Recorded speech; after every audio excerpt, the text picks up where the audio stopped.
de Deus. Que sábado abençoado, hein? Os hinos, a forma com que Deus tem cuidado do seu povo, a certeza de que Ele ouve as nossas orações. Obrigada. Só há motivos para agradecer a Deus. Só há motivos para falar para Ele que, haja o que houver, nós somos dele. Não importa o que aconteça, seremos fiéis a Ele. Quando eu olho para a minha vida, eu percebo que eu tenho muitos desafios. Você tem? Você consegue lembrar de uma grande prova que você tem enfrentado? Como foi que você reagiu?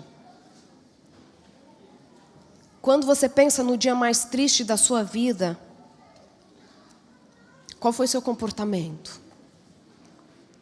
Qual foi o sentimento que invadiu o seu coração e permaneceu ali por mais tempo? Da dor, da tristeza, da dúvida, da angústia, ou da certeza de que Deus não perde o controle das coisas? Uma vez uma amiga me perguntou: doutora, as nossas reações diante das provações da vida, elas seriam muito diferentes, né? Se nós soubéssemos se a prova vem de Deus ou vem do mal. Porque se Jó soubesse desde o início, se nós soubéssemos que muitas vezes estamos sendo provados, nós teríamos uma reação diferente. Aí eu respondi para aquela minha amiga que não importa de onde a prova venha, o que mais importa é como me comporto diante dela. Mas muitas provas, você pode sim saber de onde ela vem.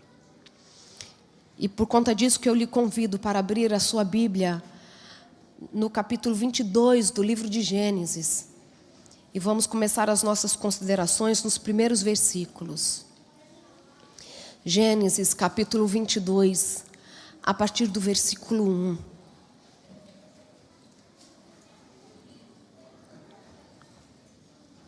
Feliz porque você está nos visitando nesta manhã. Minhas amigas lá do sul, com quem almocei no final de semana passada. Cadê a mãe da Miriam e do Antônio? Muito bom vê-las aqui, viu? Querido pastor de Rondônia, grande abraço para os queridos de Rondônia, onde sempre fui muito bem recebida. Deus, Ele tem um propósito para a vida de cada um de nós. Deus te traz nesta manhã, ou faz com que você acompanhe conosco este culto pelas redes sociais, porque Ele tem uma mensagem para o seu coração. E você que já abriu a sua Bíblia sabe qual a história que trataremos nesta manhã? O sacrifício de Isaac. Eu estava lendo esta história em um voo. Eu anotei 22 lições para aprender com o sacrifício de Isaac. Fiquem tranquilos, só apresentarei algumas neste momento. Vamos começar a ler? Versículo 1. Depois dessas coisas, Deus pôs Abraão à prova e lhe disse: Abraão. E este lhe respondeu: eis-me aqui. Acrescentou Deus: toma teu filho, teu único filho, Isaque, a quem amas, e vai-te à terra de Moriá. Oferece-o ali em holocausto sobre um dos montes que eu te mostrarei. Só que eu acho que já tem umas 10 lições. Fala que depois destas coisas, Deus pôs Abraão à prova. Se nós vamos para o capítulo 21, nós encontramos uma discussão entre Abraão e Abimeleque por conta de um poço na terra que estava tendo confusão entre os servos de Abraão com Abimeleque. E o capítulo 21 diz que nesse momento, Abraão e a sua família moravam em... Não vou levá-lo a ler isso, mas Abraão morava em Berseba. Vocês sabem que eu gosto de significado de nomes, né? Berseba significa poço do juramento, ou 7 poços, porque se faz referência a esses poços que existiam na terra.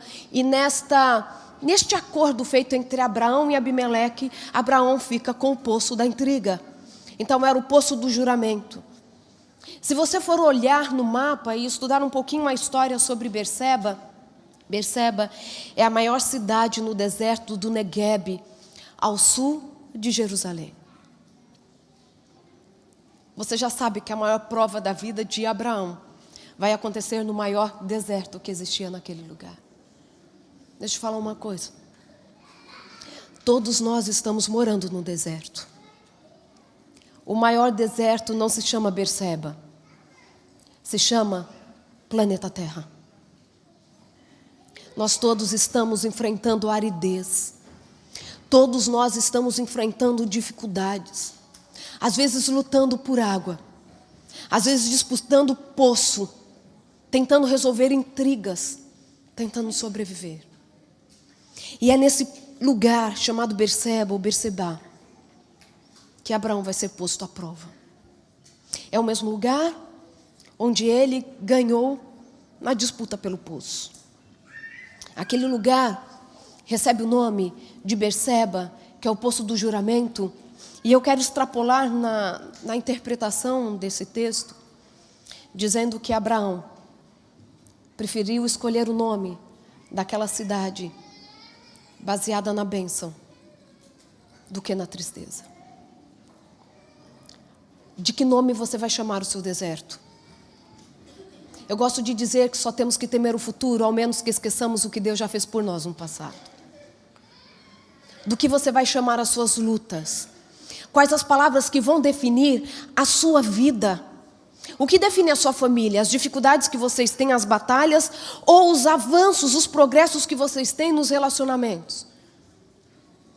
Qual é a palavra que define a sua vida? Quando as pessoas te perguntam como está acontecendo, a que ponto você está da caminhada, como está você? Quais são as palavras que evidenciam o momento que você vive e como você encara a vida? Já conviveu com pessoas que você tem até medo de falar assim, oi, tudo bem? Já viveram isso? Porque você sabe que a pessoa só vai abrir a boca para reclamar e lamuriar. Não se engane. Todos nós enfrentamos dificuldades. Porque todos nós moramos no maior deserto que existe, chamado planeta Terra. Terra fértil, colheita farta, ausência de dificuldades. Você sabe que isso só encontraremos quando Cristo voltar. Enquanto estivermos aqui, precisamos escolher onde o nosso olhar vai se fixar. Porque senão acontece o que aconteceu no velório da minha mãe. Estávamos ali na cerimônia fúnebre. Para aqueles que não sabem, minha mãe faleceu aos 47 anos de idade, vítima de um AVC. E eu estou lá, ao lado do caixão da minha mãe, recebendo as pessoas. E chega uma pessoa muito conhecida da nossa família. E ela ficou ao meu lado. E ela não me surpreendeu com o comentário dela. Ela ao meu lado, ela disse assim, feliz a dona Bete, que descansa. Eu já havia ouvido isso, né? Todo mundo chegava, que bom que a dona Bete descansa, esperando a volta de Jesus. Mas ela completou, feliz a irmã Bete que descansa, enquanto eu estou aqui em pé com essa dor nas costas. Eu me segurei para não falar assim para ela, você quer trocar de lugar? Porque eu gostaria de fazer isso rapidinho. Tem gente que tem inveja de morto. Porque o olhar está fixado na dor, na tristeza, na perda. Mas a gente vai aprender que é nesse deserto que Abraão é provado. Versículo 2. Acrescentou Deus, toma teu filho, teu único filho, Isaque, a quem amas. Deus está sendo cruel. Não basta Deus dizer assim, olha, pega Isaque e vai lá oferecer em sacrifício. Não. Deus fala, Isaque, teu único filho, a quem amas. O que Deus está fazendo com Abraão nesse momento, gente? Será que Deus precisava lembrar Abraão, que era o filho amado da promessa, o único filho no aspecto de que, você fala assim, Ismael também era filho, mas era o único da promessa? Por que Deus pega e fala assim, seu filho, teu único filho, teu filho amado, e oferece em sacrifício? Porque nós precisamos aprender a lidar com as nossas emoções. Você precisa encarar de frente as suas fragilidades e também entregar na mão de Deus aquilo que parece que não dá para entregar. Eu tenho para mim que na primeira vinda de Jesus, Satanás atuou de uma forma para que as pessoas ficassem muito doentes fisicamente, para atrapalhar o ministério, o reconhecimento de que ele era o Cristo, o Messias, o escolhido por Deus, nascido na plenitude do tempo. É tanto que nós encontramos Jesus o tempo todo sendo rodeado por pessoas com enfermidades físicas, também emocionais. Mas é muito comum escutarmos relatos como o paralítico, o cego, o coxo. Não é isso que a gente escuta o tempo todo. E para mim, para a segunda vinda de Cristo, que está próxima, porque eu já posso ouvir os passos de um Deus que se aproxima, Ele tem colocado no nosso meio, no nosso coração, na nossa família, as doenças emocionais. A Organização Mundial da Saúde diz que pelo menos 30% da população mundial sofre de algum transtorno mental. E a nossa impressão é de que este número só está aqui, aumenta. Não é essa a impressão, Amanda? Ninguém aqui pode dizer que na sua própria família não tem alguém que sofra com depressão, ansiedade, bipolaridade. Quantas doenças da emoção têm afligido os nossos dias? E nós precisamos, em nome de Jesus, na submissão do seu Espírito, reconhecer que é possível sim, termos as nossas emoções controladas, saradas, sermos saudáveis, porque Ele está aqui para tornar-nos seres cada vez melhores. Eu talvez nessa manhã esteja falando para alguém que não sabe mais o que fazer com a tristeza que está dominando o coração. Talvez alguém nesta manhã não sabe mais como lidar com a ansiedade que parece fazer o coração sair pela boca. É uma preocupação que tem impedido de dormir as horas tranquilas do sono que foram deixadas para Deus para que nós também tivéssemos vida e a tivéssemos em abundância. Alguns enfrentando dentro de casa a bipolaridade. Quantas enfermidades da alma estão em nosso meio. Mas Deus, Ele quer nos fazer encarar de frente os nossos desafios emocionais, para que Ele possa colocar em ordem tudo que precisa entrar nos eixos na nossa vida. Deus também não ignora os nossos sentimentos. Por isso que ao falar com Abraão, Ele diz assim: eu sei que o que eu vou te pedir vai mexer com o que há de mais amado no seu coração, Isaque. Não estou pedindo de forma leviana, mas estou pedindo para que você ofereça, porque eu sei o que eu peço. E quando Deus fala assim, oferece-o ali em holocausto, sobre um dos montes que eu te mostrarei. Consegue imaginar como já está Abraão nesse momento? A ordem de Deus é clara.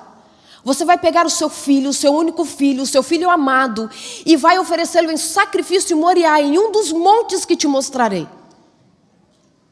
Abraão já não tem dúvidas de que é a voz de Deus falando com ele, e a ordem de Deus é expressa, e ele não pode desobedecer. Dessa vez, Abraão não pode desobedecer, porque ele já havia falhado na fé. Ele havia falhado na fé quando ele desce para o Egito, e lá ele faz um combinado com Sara para dizer para o rei daquela terra que ela era a sua irmã. Porque Sara era muito bonita e ele estava com medo de ser morto para que ficasse com a sua esposa. Que mal terrível ele fez para aquela terra. Ele não havia confiado em Deus para protegê-los, caso algum mal viesse sobre a sua casa. E no caso de Agar, então, ele sabia que Deus havia prometido para ele um filho por meio de Sara. Sara ficaria grávida, não seria outra mulher. E por mais que Sara veio com um plano que parecia perfeito, ele sabia que quando o anjo apareceu para ele, Deus não havia dito a ele simplesmente que ele teria um filho, mas o filho seria de Sara. E ele havia falhado na sua fé. Chegou a hora de mostrar que ele confiava plenamente em Deus. Você quer crescer em fé? Permita que Deus te prove. Você quer reparar erros? Permita que Deus te prove. Você quer ter uma experiência com Deus? Permita que Ele te prove. E Ele está ali. Deus fala assim, olha, oferece ali um holocausto sobre um dos montes que eu te mostrarei. Deus fala isso com ele à noite. Ao versículo 3. Levantou-se, pois, Abraão na madrugada seguinte, e tendo preparado seu jumento, tomou consigo 2 dos seus servos, e a Isaque, seu filho. Deus fala à noite. A ordem era para o dia seguinte já. Não dava tempo nem de organizar os pensamentos. Deus falou, tinha que organizar tudo, e no outro dia, pela madrugada, ele já devia sair para a sua peregrinação. Eu penso que Abraão ficou a noite inteira chorando, suplicando: Senhor, por favor, manda outra resposta do céu. Manda outro anjo.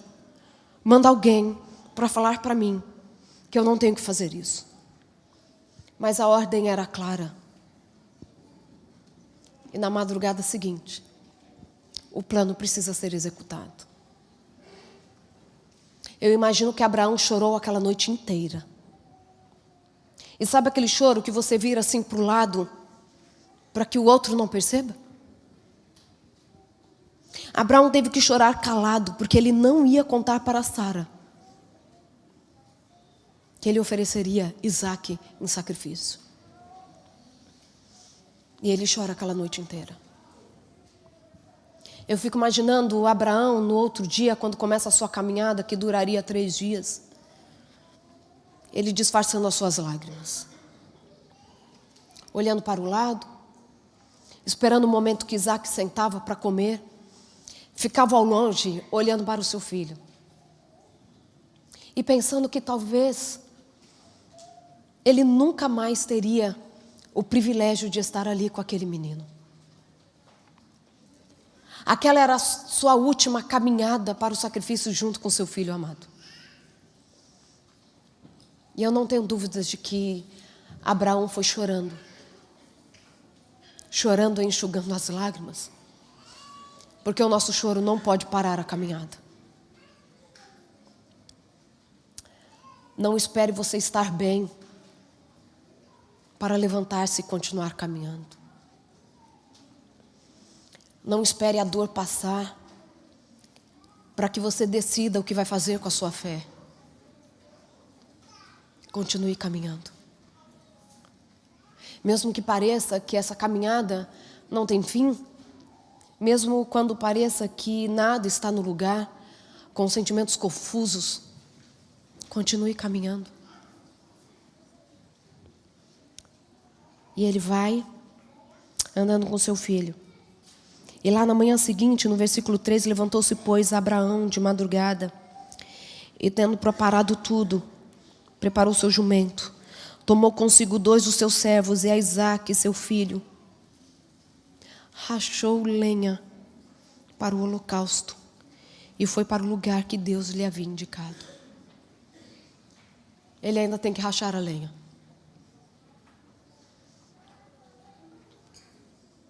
Não permita que a sua dor seja usada como desculpas para não fazer a obra de Deus por completo. Ele talvez tivesse desculpas para não rachar a lenha e chegar no local do holocausto e começar a procurar uns gravetos e falar assim: Senhor, me desculpa, eu estava tão atordoado com toda aquela história que eu esqueci da lenha. Não, na madrugada, um homem de 100 anos de idade, velho, cansado, porque mesmo para aquela época a idade de Abraão já era avançada. Aquele homem cansado levanta de madrugada e corta a lenha para sacrificar o próprio filho. Você ainda tem dúvidas porque Abraão é o pai da fé?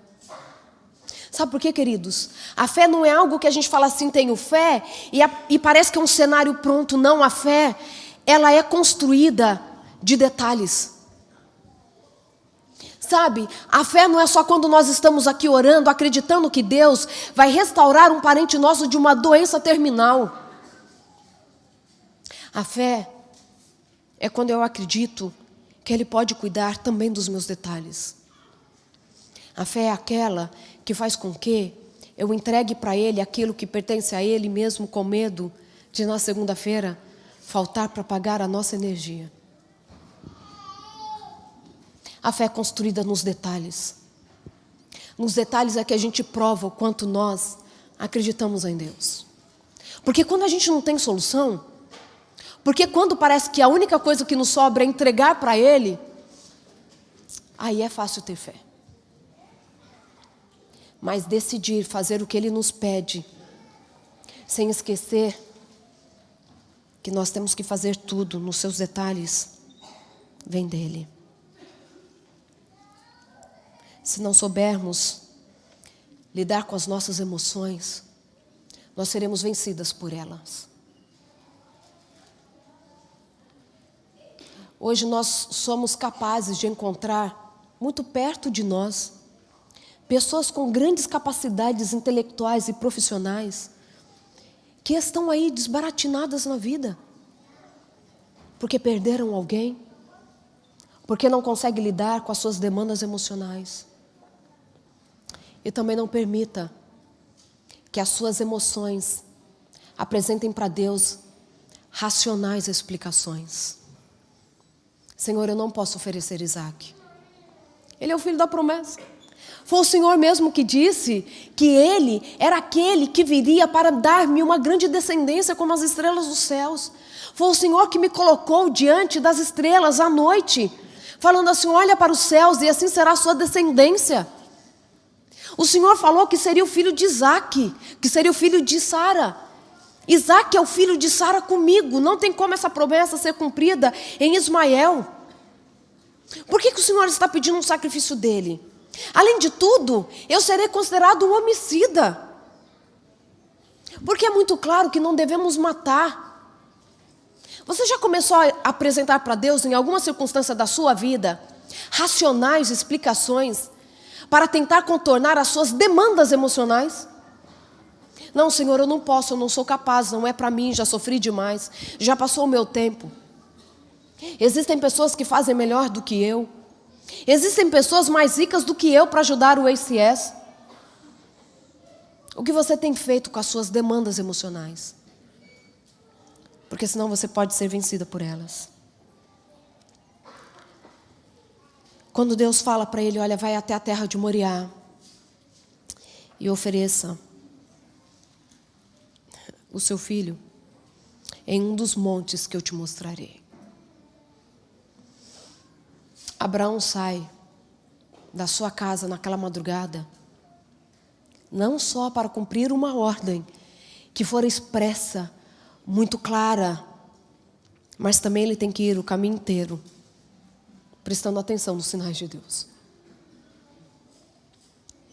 Deus não disse para ele ainda neste momento em qual dos montes Isaac seria sacrificado.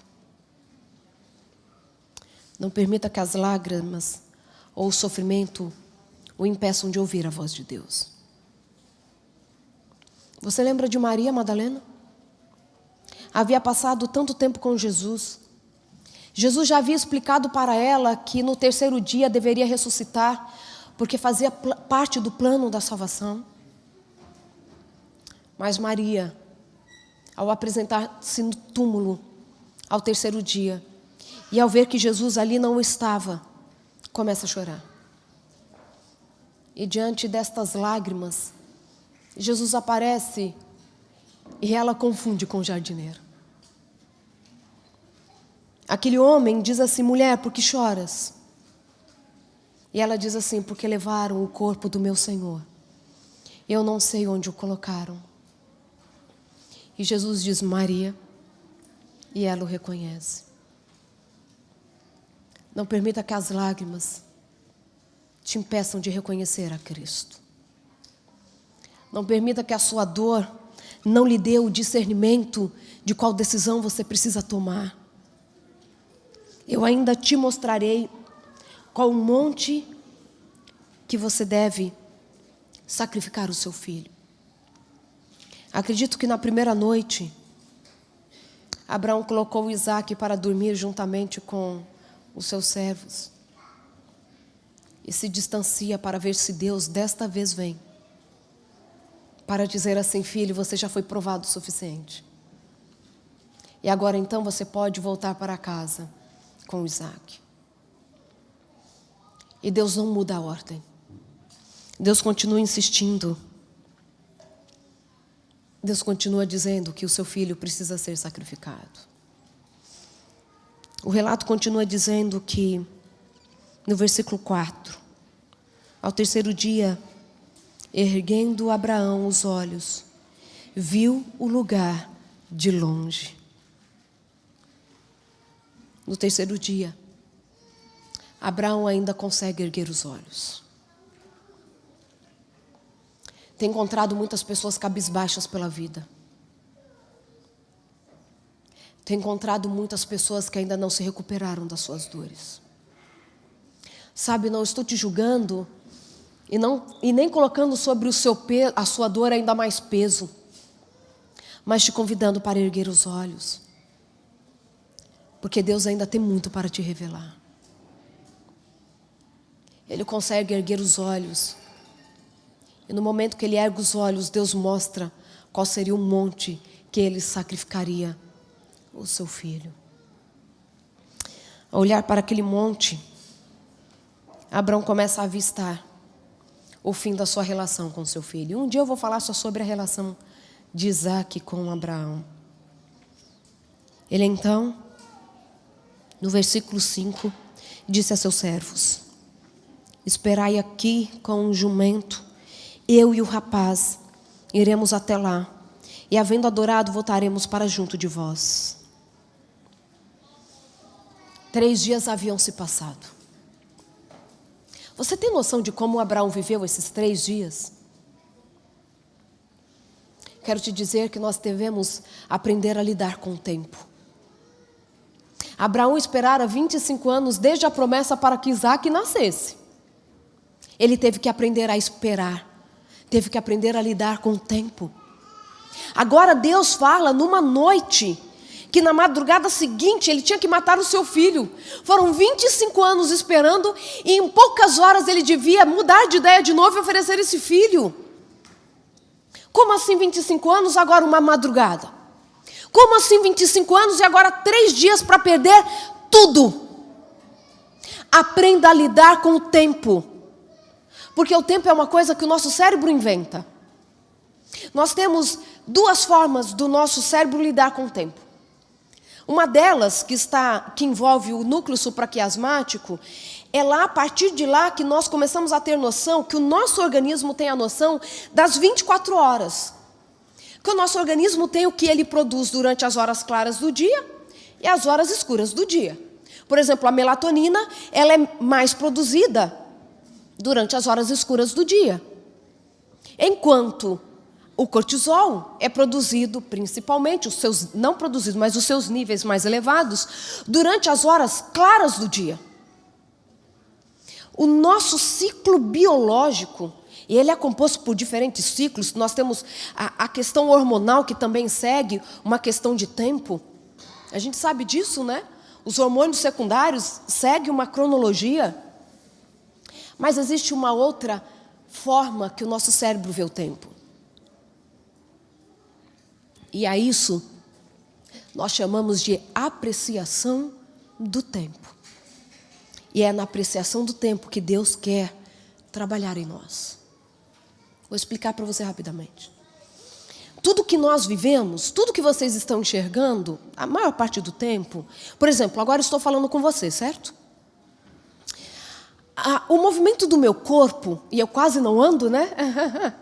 O movimento do meu corpo, o movimento da minha boca, chega essa informação no seu cérebro primeiro do que a minha voz. Por uma questão muito simples. A imagem, ela vem na velocidade da luz, ok?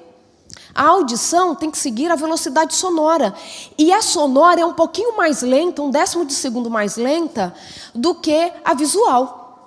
Então, como vocês veem, o movimento da minha boca coincidindo com o que vocês ouvem eu falando. Porque vocês já escutaram, com certeza, algum filme que tem um atraso na dublagem ou no áudio? Chega a não dar uma agonia na gente? ou está adiantado ou está atrasado, isso é um terror. Por que isso não acontece enquanto eu estou falando com vocês? Já que esta informação visual chega antes da sonora. O trovão e o relâmpago, exatamente. Por quê?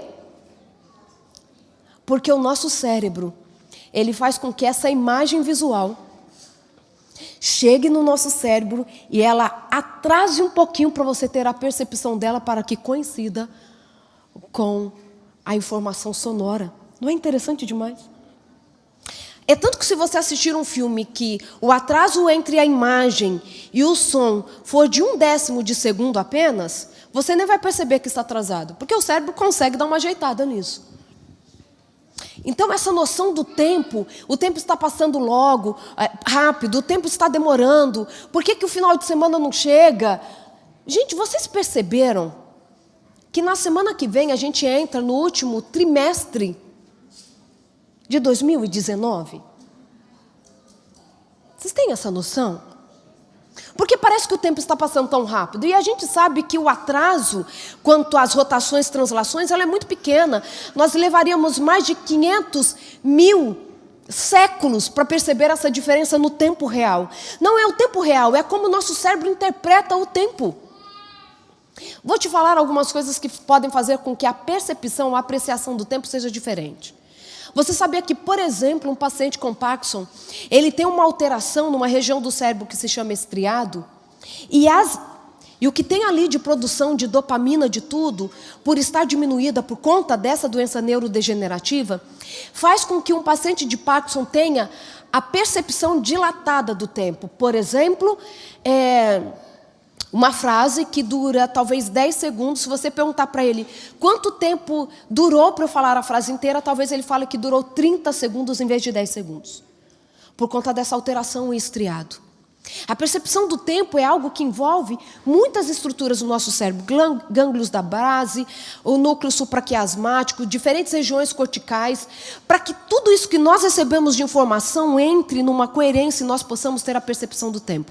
Estudos mostram que, e esse foi um estudo bem interessante, que 2 estímulos sonoros foram dados para indivíduos no intervalo de 30 segundos, entenderam? Então, por exemplo, se fosse um apito pi, passou 30 segundos, mais um apito pi. Então foi perguntado para um grupo de sujeitos, de indivíduos que foram submetidos a essa pesquisa, qual era o intervalo que eles imaginavam que existia entre os 2 estímulos sonoros. Entre aqueles indivíduos que tinham a idade entre 20 e 25 anos de idade, aí eu começo a ficar incomodada, eles acertaram 30 segundos. A percepção do tempo está intacta. Agora, meus amados que estão no meu time, os indivíduos acima de 35 anos de idade começam a perder essa noção precisa do tempo. Por conta, inclusive, de estar começando a perder dopamina em outras regiões do cérebro. Então, para as pessoas entre 35 e 80 anos, porque foi a amplitude de idade desse grupo, quanto mais velho, mais achava assim, não, entre um apito e o outro, tem um intervalo de 40 segundos, 50 segundos. A apreciação do tempo vai mudando de acordo com a idade, mas também é afetada pela emoção. As pessoas em situação de depressão, por exemplo, também têm a noção do tempo dilatada. É como se o tempo não passasse. E tem toda uma explicação química para isso. As pessoas que estão sob efeito de drogas, de abuso, de anfetamina, tá? Anfetamina para emagrecer também é droga. Que estão sob efeito de cocaína, têm a percepção acelerada do tempo. Agora, por exemplo, sobre o uso de outras substâncias, como a maconha, o tempo também é dilatado. Algo que aconteceu em 30 segundos, tem a impressão que durou 1 minuto, 2 minutos. A dilatação também acontece na distância entre 2 objetos. Alguém sob efeito de maconha dirigindo, talvez vai ter a impressão de que o carro está mais distante, o carro da frente está mais distante do que de fato está. Como você tem lidado com o tempo? A apreciação do tempo ou a noção do tempo depende de como nós nos encontramos na vida. O seu estado de humor vai influenciar no tempo. Por que a gente tem a noção de que o tempo está passando muito rápido? Vontade de um dia falar só sobre o tempo para vocês. Por que a gente tem a impressão de que o tempo está passando muito rápido? Quer uma dica? Quem aqui tem a sensação cada vez mais que o tempo está passando mais rápido? Desculpem dizer, é que vocês estão provavelmente envolvidos numa rotina onde vocês não estão agregando novidade.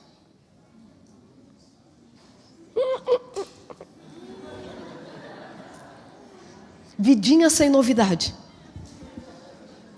Porque aí o nosso cérebro se coloca no piloto automático e ele não precisa se esforçar para muita coisa. Já acontece mesmo. Ele já sabe como é, então a gente não consegue nem ter muito clara essa marcação do tempo. Se você introduzir na sua rotina novidades, você consegue marcar melhor o tempo. É assim ou não é? Porque quando você começa a semana e é assim, olha, todo dia você só trabalha, você só dorme, você só come no mesmo lugar tal, o seu cérebro não percebe uma diferenciação do tempo mesmo. Porque tudo acontece de forma igual. Agora, quando você, em algum momento, insere uma atividade diferente, você tem uma percepção um pouco alterada do tempo e você começa a perceber que o tempo não está passando tão rápido assim. Como você tem vivido com o tempo. Porque existem coisas que acontecem rapidamente na nossa vida e outras coisas vão demorar muito tempo. Seja resiliente. Seja resiliente. Vamos avançar. Então disse a seus servos, no versículo 5, que nós já lemos, então disse a seus servos, espere aqui com o jumento. Eu e o rapaz iremos até lá, e havendo adorado, voltaremos para junto de vós. Até mesmo o sacrifício do seu filho, Abraão considera adoração. Ele consegue louvar o nome de Deus, até na dor, oferecendo o seu filho. Não era momento simplesmente de prova, era momento de adoração. E ele deixa tudo para trás e sobe o monte somente com o que era essencial.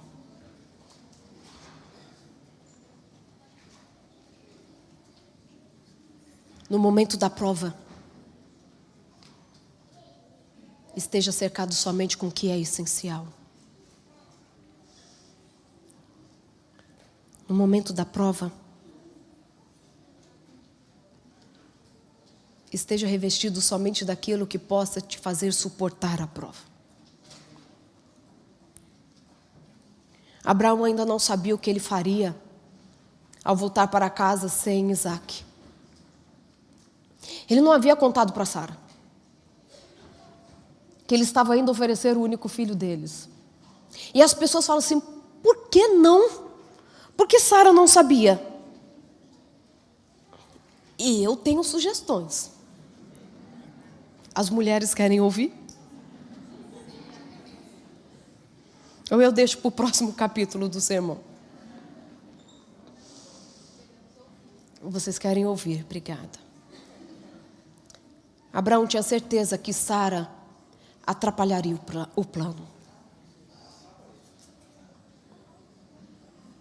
Não foi ela que entrou na história lá no começo, quando estava demorando o nascimento de Isaac, e ofereceu Agar?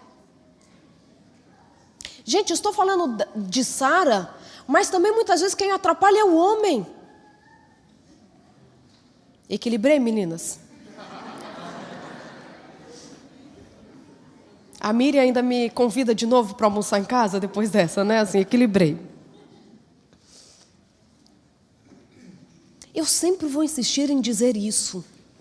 Existem coisas da nossa vida, momentos da nossa vida que só cabem somente a nós e a Deus. Deus havia falado com Abraão, ele não tinha falado com Sara. A prova era para a vida de Abraão, não era para Sara. Para de atormentar os outros com as suas provas. Eu não pensei para falar. Você entendeu? Não estou falando do apoio que o outro possa nos dar. Não estou falando de oração intercessória. Mas estou falando de colocar pilha nos outros que não podem resolver aquilo que depende somente de nós e da nossa relação com Deus. Só você sabe da história inteira, do começo ao fim, de Deus te chamando, de Deus querendo te refinar. Você sabe quais são as suas fraquezas de caráter e que Deus quer te moldar.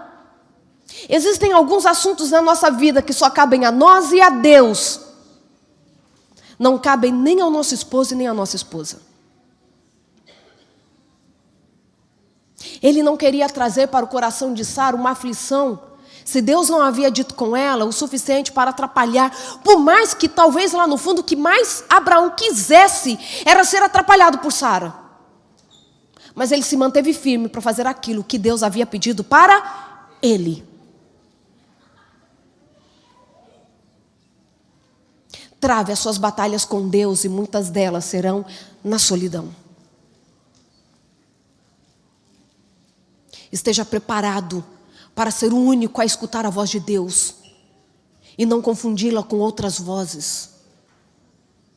Por que que Abraão tinha certeza que era Deus falando com ele para sacrificar o filho? Porque quem falou para Eva comer do fruto foi Satanás. E ela não discerniu. Como que Abraão consegue discernir? Porque aquela não era a primeira vez que ele escutava a voz de Deus. Sabe por que a gente fica confuso até se compra o carro X ou Y? Porque a gente não está acostumado a ouvir a voz de Deus. Sabe por que a gente não sabe resolver às vezes ou lidar com as coisas mais simples da vida? Porque a gente não está acostumado a parar para ouvir a voz de Deus. E como você acha que vai estar preparado para as grandes provas da sua vida? Porque a voz de Deus, queridos, é inconfundível. Se confunde quem quer, se confunde quem menospreza essa voz, porque cá entre nós, Deus aparecia em toda virada do dia no Éden para falar com Eva. Como ela tinha dúvida de onde vinha a voz? Sabe, no arranjo de desculpas, escutando outras vozes e falando assim, achei que era Deus. Mais um desabafo, eu posso assim, chegar no final do culto? Mas Deus, eu tinha certeza que era a voz dele falando para eu casar com fulaninha. Por que que deu errado? Deus já havia dito sobre o jugo desigual, Deus já havia dito, presta atenção no comportamento dela, Deus já havia dito tanta coisa que você não ouviu.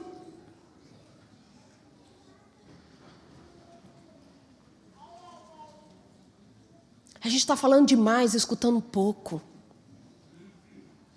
A gente está pedindo demais e agradecendo pouco. A gente está com oração decorada. E a gente só faz essa oração decorada saindo de casa pela manhã com medo de bater o carro sem a proteção divina. Só para isso. Oraçãozinha decorada. Quantas vezes terminamos a oração do almoço e quando a gente começa a comer, a gente tem dúvida se a gente orou ou não. Acontece isso de vez em quando? Piloto automático não nos prepara para as provas. Vou para a minha última consideração. Próximo a gente continua depois. Versículo... Nossa, mudou aqui na minha Bíblia, espera aí. Virei aqui. Gênesis 22, versículo 6. Tomou Abraão a lenha do holocausto e a colocou sobre Isaque. Você fica emocionado com esse verso? Tomou Abraão a lenha do holocausto e a colocou sobre Isaque, seu filho. Ele, porém, levava nas mãos o fogo e o cutelo. Assim caminhavam ambos juntos. Que verso! Isaac estava carregando a lenha que ele ia deitar em cima. Eu acho que Isaac já estava desconfiado. Ele pergunta: cadê o cordeiro? Cadê o cordeiro? Cadê o cordeiro? Mas quem leva o fogo e o cutelo é Abraão. Como me dói pensar no fogo. A gente se concentra muito no cutelo, né?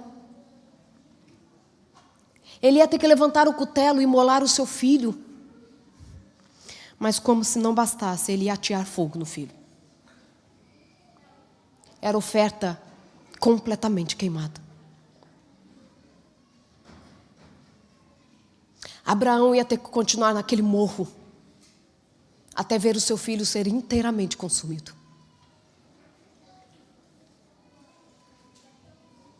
Bastava matar. Tinha que oferecer por completo. Era o tipo de oferta que o sacerdote não teria direito de tirar nenhuma parte para si.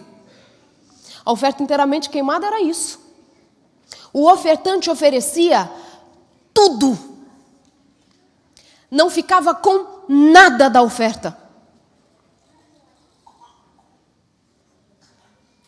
Era sacrifício completo.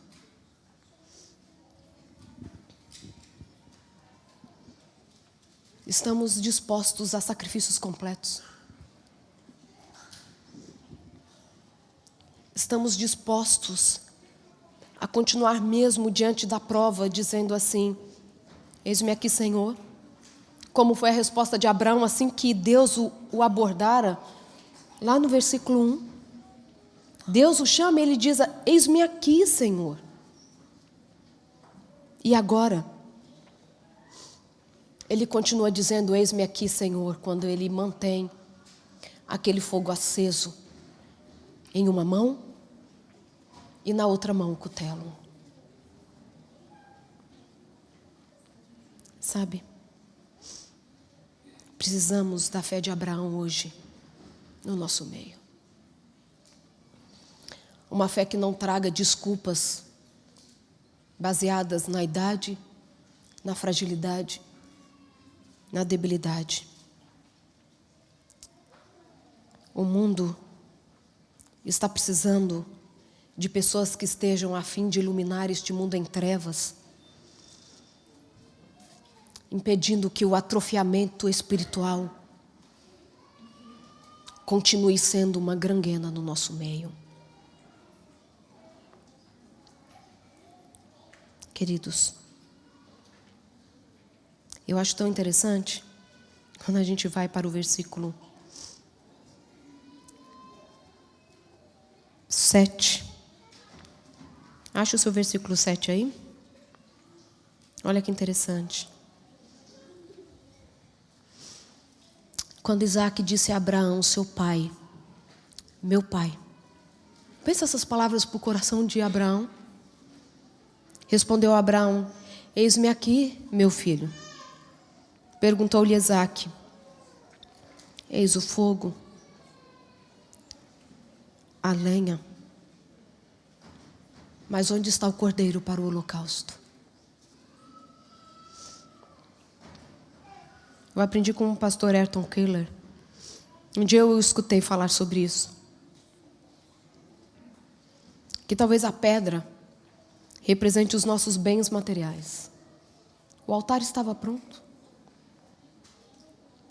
O fogo, a nossa vida espiritual.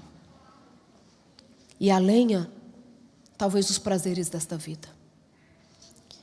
O que o versículo 7 nos diz nesta manhã é que não adianta ter pedra, fogo e lenha se faltar o cordeiro.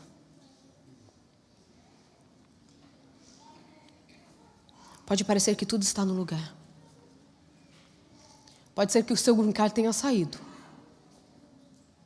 O seu filho tenha passado para fazer aquela faculdade dos sonhos. Acabou de comprar sua casa aqui. Mas que adianta ter tudo e faltar o cordeiro? Vai continuar sem sentido. vai sofrer à toa, não vai ter descanso. Sabe? Eu ia deixar para depois, mas eu vou ter que falar isso para vocês. Versículo 8, respondeu Abraão: Deus proverá para si, meu filho, o cordeiro para o holocausto. E seguiam ambos juntos. Vou pular então para o verso que eu quero concluir com ele. Versículo 13. Quando o anjo do Senhor já havia o interrompido de sacrificar o seu filho, tendo Abraão erguido os olhos, viu atrás de si um carneiro preso pelos chifres entre os arbustos. Tomou Abraão o carneiro e o ofereceu em holocausto em lugar de seu filho. Quanta riqueza nesse verso. O tempo todo não está Abraão e Isaac falando do cordeiro? Cadê o cordeiro? Cadê o cordeiro? Cadê o cordeiro? Deus mandou o cordeiro? Não. Deus mandou o carneiro. Cordeiro é o animal ainda jovem, menos de 1 ano, perfeito, que era oferecido para o sacrifício, não era? Por que Deus não manda o cordeiro e manda o carneiro? Porque o carneiro é o animal adulto que valia mais dinheiro, experiente, sofrido. Deus sempre vai mandar para nós algo que vai além das nossas expectativas. Deus não mandou um cordeiro frágil, sem experiência, para poder tirar ali Isaac e Abraão daquela prova. Ele manda o carneiro, o Jesus já vencido, Jesus já vencedor, tendo vencido todo o mal. O Jesus experimentado nas dores, que já tinha os seus chifres muito bem formados para nos defender. Deus vai dar-nos muito mais do que aquilo que nós imaginávamos que Ele ia enviar. E outra coisa, sabe por que Deus substitui Isaac pelo carneiro? Porque não se esqueça. Porque o nosso melhor ainda não é o suficiente. Deus não simplesmente substitui Isaac pelo carneiro porque ele estava ali simplesmente mostrando para Abraão que o que ele queria era provar a fé. E que ele havia sido aprovado. Mas Deus está dizendo para mim e para você que nem o nosso melhor é o suficiente.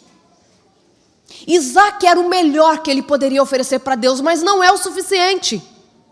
Quando nós vamos para o livro de Tiago, capítulo 2, a partir do versículo 21, nós encontramos que Abraão, por ter sido obediente e provou a sua fé por meio das obras, fora chamado de amigo de Deus. Mas mesmo sendo amigos de Deus e sendo obedientes, um dia a gente vai falar só sobre obediência. A gente está confundindo demais obediência, queridos. Por mais que você seja obediente, por mais que você prove a sua fé pelas obras, tudo que fizermos ainda não é o suficiente. Ainda assim precisaremos da misericórdia de Deus intercedendo por nós. Não imagine e não acredite que você vai ser salvo porque você é bonzinho. Porque você jamais negou o nome de Deus. Porque o nosso melhor ainda não é o suficiente. Sabe o que é a nossa responsabilidade hoje? Chamar Jesus para morar na nossa vida. Porque não adianta você ter tudo, ter até uma vida espiritual, se lhe faltar o cordeiro. Eu quero dizer todos os dias na minha vida, bom dia para Jesus. E a Angelina vai cantar para vocês agora. E ela convidou o papai dela para cantar com ela. E a maternidade e a paternidade mudam as pessoas. E ela disse: papai, canta comigo. Presta atenção na letra dessa música. Permita que Jesus entre na sua casa todos os dias. Fale bom dia para Jesus todos os dias. Permita que Ele arrume a sua sala, que Ele pinte as paredes. Que Ele faça de tudo da melhor maneira possível. Para que quando Ele disser, para quando lhe vier uma grande prova, você possa reconhecer a voz dEle, aquela voz que você escuta durante todos os dias nas suas tarefas mais corriqueiras. Ele está querendo entrar na sua vida para que vocês morem juntos para todo sempre.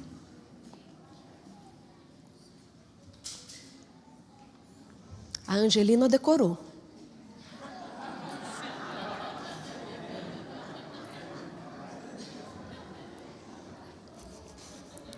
Quando me chamou para cantar, eu fiquei pensando assim, nossa filha, que pedido, só você mesmo. Mas eu lembrei que eu já fiz coisa pior. Na infância eu cantei muito Deus sorriu, Deus chorou, quando eu era bem pequeno. Para quem não sabe, Deus sorriu, Deus chorou, quando eu era bem pequenininho, foi um desafio. Hoje o pastor está aqui e não é fácil cantar esse hino, não é fácil cantar com a gente, porque já há muito tempo eu não canto. Mas já fiz coisas piores. Vamos lá, filha?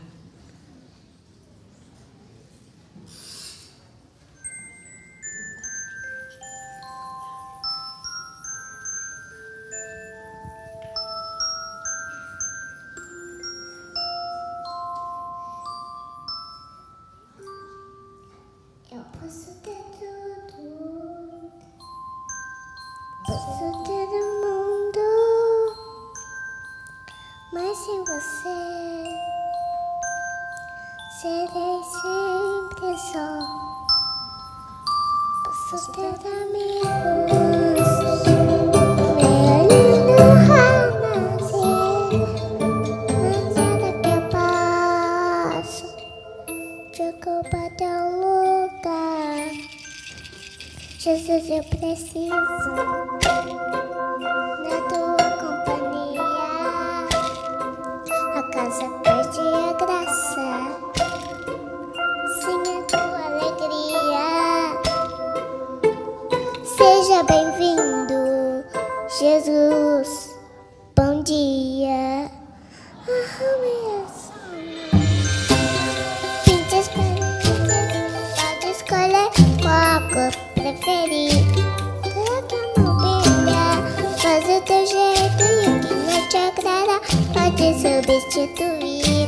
A casa é tua, fique à vontade, pode morar aqui pra todo sempre. Um espaço teu tamanho, tua presença faz bem. Meu coração eu te dou de presente.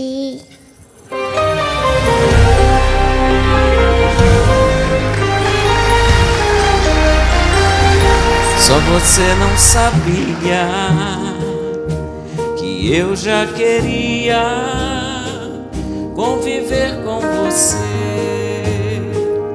todos os dias. E agora que sei que aqui sou bem recebido, sei que seremos melhores amigos. Estarei sempre aqui, não estás mais sozinha, te fazer feliz é a minha alegria. Me sinto tão bem aqui, vai ser um lindo dia. Vou arrumar sua casa, pintar as paredes, pode deixar que eu vou caprichar. Vou trocar a mobília, somente confia, sei muito bem do que você vai gostar. A casa é sua, estaremos juntos pra todo sempre. Tão engraçado como você me entende. É que eu te conheço antes que você nascesse. Nossa amizade será pra todo sempre.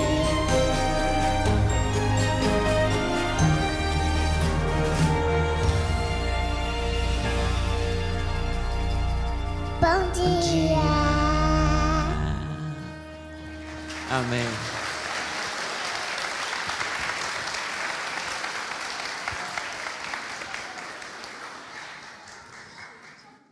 Diga bom dia para Jesus.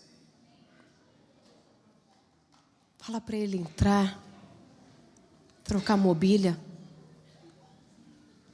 pintar as paredes. Fala para ele que tem um espaço dentro de você que é do tamanho dele, que nada pode ocupar esse lugar. que a vida não tem graça sem Ele. Grande não é a prova não, querido. Grande é o Deus que te sustenta. Que esse Deus que sustentou Abraão, um homem moído pelas dores, possa ter lugar no seu dia, para que possa te proteger também. Que Ele entre na tua família e reforme o que precisa ser reformado. Não adianta ter tudo se lhe faltar o cordeiro.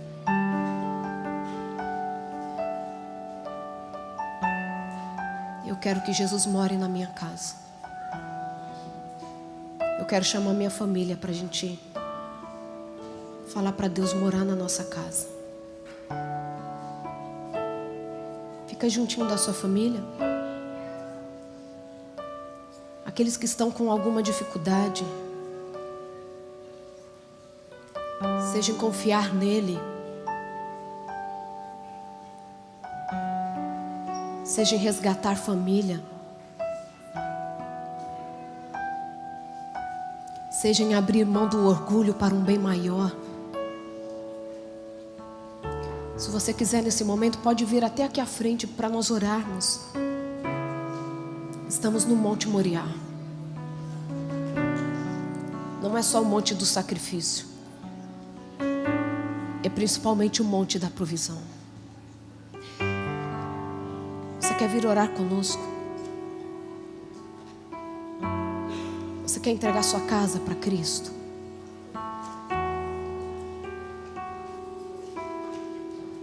Não dá mais para esperar. Eu sei que parece que as coisas às vezes acontecem tão rapidamente, né? É como se Deus nos pedisse algumas coisas na noite. Parece que a gente não está preparado, mas já tem que tomar a decisão. Nunca é tarde para decidir estar do lado dele.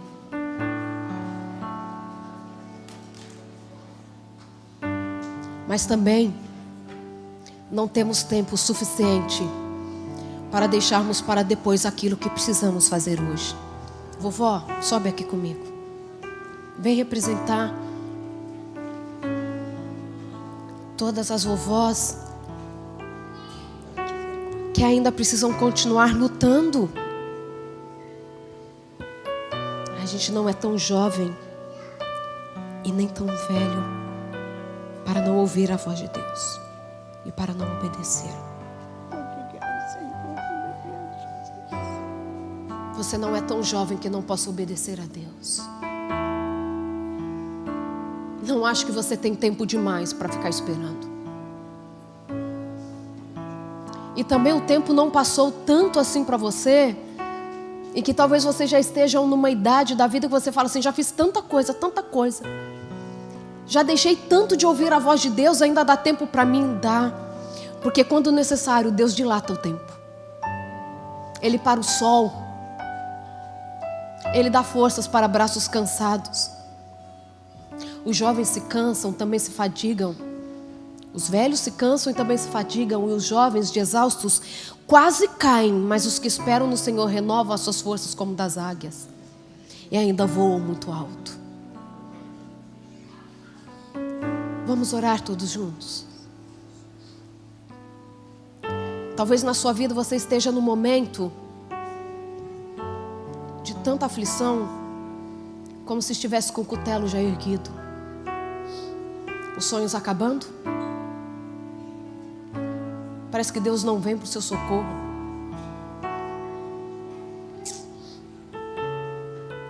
Mas continue acreditando que o que Ele tem para nos oferecer ainda vai muito além das nossas expectativas. Vamos orar, queridos. Vamos continuar orando. Ei, Deus, meu Pai, olha o teu povo nessa igreja, nessa manhã. Olha para as famílias aqui, Pai. Olha para aqueles que estão sozinhos também. Senhor, sonda agora os nossos corações como nunca fizeste antes. Nós queremos nessa manhã, Pai, nos entregar como também nunca fizemos antes, Pai. Esse é o nosso momento com o Senhor. Esse é o nosso dia. Esse foi o dia que escolhestes, Pai, para que, se houvesse algo que até agora, até neste momento, nesse exato momento, estava nos atrapalhando em te servir da forma que o Senhor quer que nós te sirvamos, nós o depositamos no altar do sacrifício, para ser queimado em um holocausto total. Nenhuma partícula deste mal que até hoje nos afligia sobrará. Nenhum átomo, nenhum pó, nada pode nos afastar, Senhor, do teu plano maravilhoso para as nossas vidas. Plano de salvação, plano de renovação, plano de entrega. Aqui está o teu povo, usa o teu povo. Eu sei que eu neste momento sou porta-voz do teu povo, porque todos que estamos aqui estamos com a mesma sensação de dizer: Senhor, nos usa, por favor. Queremos ser usados por Ti. Queremos mudar as nossas atitudes em relação ao nosso irmão, em relação à nossa família. Queremos ser melhores, Senhor. Tu sabes que muitas vezes não conseguimos, mas até hoje não conseguimos porque tentamos sem o Senhor. Mas nesse momento, mais uma vez te pedimos: toma posse da nossa vida definitivamente. Usa o teu povo, consagra o teu povo. Estamos prestes a te rever face a face e precisamos estar preparados para este momento ímpar na vida, onde não teremos mais nenhum desconforto, seja ele qual for, e onde definitivamente poderemos ouvir a tua voz todos os dias, sentir o teu cheiro, saudade do Senhor, tocando os nossos rostos, tocando nosso cabelo. Quantos aqui, Pai, sentem falta de carinho? Quantos aqui vivem sozinhos nesse país que nos cobra tanto? Nos dê a paz, Senhor, que excede todo entendimento neste momento. Ninguém precisa entender porque eu estou em paz, porque isso é paz que excede todo entendimento. Só eu preciso entender. Nos dê a tua paz. Derrame sobre o teu povo neste momento o Espírito Santo, para que nós possamos ser reavivados para a honra e glória do teu nome. Amém, Jesus. Amém. Que Deus te leve em paz, não daqui para a sua casa terrestre, mas principalmente para a casa celestial. Amém.